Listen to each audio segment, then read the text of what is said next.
Hey everyone, Shakey here, and this is 4K footage from the $130 SJCam C200. And this is video footage from a $70 generic action cam. SJCam, generic cam, SJCam, generic cam. Not that I exactly recommend that generic camera because it's kind of poorly built and the video quality is not all that great. But SJCam, $130? What's going on? You're looking at a supposedly 4K sample from the SJCam C200. This is a true 2K30 1080p 60 action cam from SJCam that's more in the form of a body camera. It's this vertical orientation with a little tiny postage stamp screen. Quite well built overall. It's got a cool little clip to put onto clothing, bike helmets, whatever. But yeah, the video quality leaves much to be desired. The video quality is kind of problematic, as you can see here, especially the image stabilization. So we're going to do a deep dive into this camera, check it out, see whether or not it's worth it for you to buy. Let's go. To be fair to the C200, this camera is a solid piece of equipment. It looks a little bit like a Tic Tac. The slightly textured matte plastic and firmness of the buttons and slider door inspire confidence that this camera is built to last.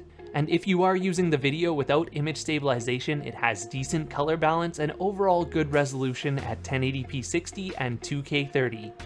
It's a shame that this camera has these two major glaring flaws with its video quality, otherwise it would be pretty easy to recommend.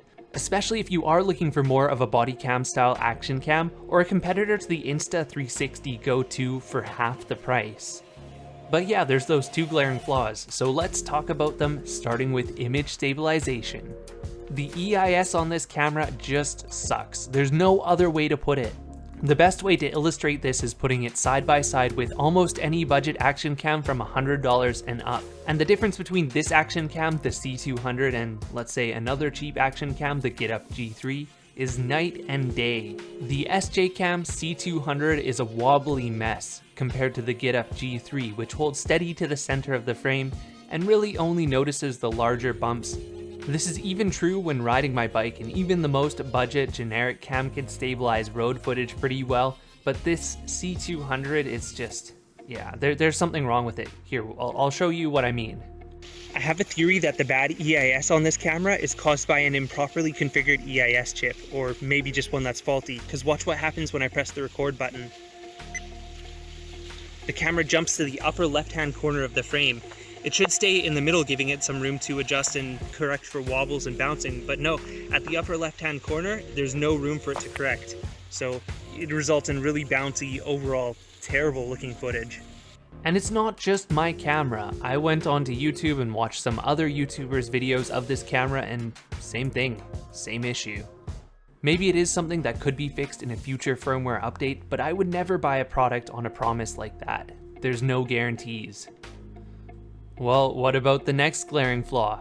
Audio quality. This is supposed to be a body cam style for recording a first-person view, and my expectation for this style of camera would be excellent audio quality. Unfortunately, that's, completely the opposite of what we get here. You heard it in the introduction. That is the best this camera can do, and that was with the waterproof door open. In order to have the camera mounted to any of its included clips, the waterproof door needs to be closed or removed. So let's have a listen to what the audio quality sounds like in its default waterproof state. Well, it's a great day to test some cameras. All of these cameras are filming at their respective 4K resolution with the image stabilization turned on. We got the SJCam C200, this no-name all-winner-based camera, and the Vixture AC960. And this is what it looks like when I'm talking to the cameras from about 2 feet away. Well, it's a great day to test some cameras. All of these cameras are filming at their respective 4K resolution with the image stabilization turned on. We got the SJCam C200, this no-name all-winner based camera, and the Vixture AC960. I heard that the microphone issues on the SJCam C200 were caused by the mic being sealed under this waterproof flap on the side of the camera that also houses the micro SD card and the USB-C slot. So now I've got that flap open, I'm holding the camera out about 2 feet away from me, and I'm just talking at a normal volume, exactly the same as before. To be honest, if this does fix it, I'm going to be a little bit upset because, yeah, I know other waterproof action cameras that have great microphones. The DJI Osmo Action, the Firefly X, the Victure AC960, all sound fantastic, all totally waterproof.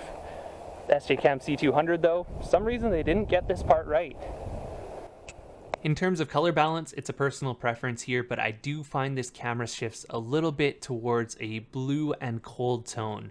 Grasses that are dead and should be bright yellow tend to be a little bit grayish. It can be corrected in post-production, mind you, but when put side by side with another camera with modern processing, it's pretty obvious that the SJCam has lower vibrancy and overall saturation. Again, this is a personal preference. You may like this duller, more neutral footage because it is easier to work with in post-production. That being said, side by side with another camera, I would point to that other camera as having more brighter, more vibrant, and more lively footage without editing. And finally, doing this kind of backwards today, what about video detail? The C200 offers an upscaled fake 4K resolution 2880 by 2160 at 24 frames per second. So I would recommend using the 2K30 instead because there's about the same amount of detail between the two shots, especially without the image stabilization turned on. Unfortunately, due to those EIS issues, the reduction in video quality for EIS on is actually quite high and substantially noticeable, especially at 1080p 60. Check this out. The first clip is the C200 with the image stabilization turned off. As you can see, lots of detail, especially zoomed in. Now the next clip is the C200 with the image stabilization turned on. And since it's substantially more zoomed in and focused on the upper left-hand corner of the frame, there's not as much sharpness, there's not as much resolution to work with, so the camera is just not as good overall. This is typical of budget action cams, but again exaggerated by that image stabilization issue. So my overall conclusion for the C200, really cool camera, don't buy it. This image stabilization issue is something that should have been caught by the factory before the camera was released to reviewers and consumers. At the moment there is no firmware update to correct this, however if one does come out I will re-upload a new video. You should see a link in the top right hand corner of the video as well as the video description if that does happen. At the moment, despite the great build quality, I can't recommend this camera. And oh yeah, they really should have included a touchscreen on this, it's just a pain in the butt to use.